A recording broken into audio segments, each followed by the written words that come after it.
And NBC 26 follow-up now to the Appleton Common Council's vote to raise the hotel room tax to 10% to help fund an expo center. City leaders now proposing to spend some of that money to improve local sports facilities or even build new complexes. NBC 26's Eric Crest explains what that could mean for you.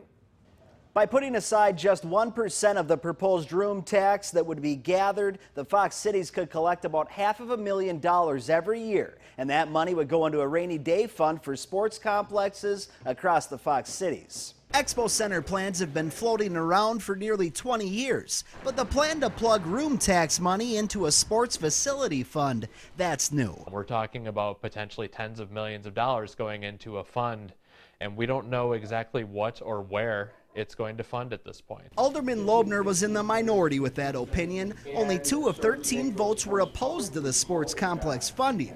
He believes municipalities outside of Appleton could benefit most from the last-minute change. It sounds like some of the neighboring municipalities were the source of this late change in the process that may have wanted to do a little more to ensure that they were getting their share of the benefit from this project as well. And at the Fox Cities Convention and Visitors Bureau, and since we have the opportunity to do it, let's just do it all at one time, begin building a fund so we have the money to invest when we're ready to make those investments. They believe this sports complex fund could ultimately bring even more traffic to the Fox Cities in the future. They're looking to the future, and I think that is the most exciting part, is they're not only looking at this project, but we're also looking at the next projects that really could enhance tourism here in the Fox Cities. But time will only tell which communities will get some of that tax revenue for updates first.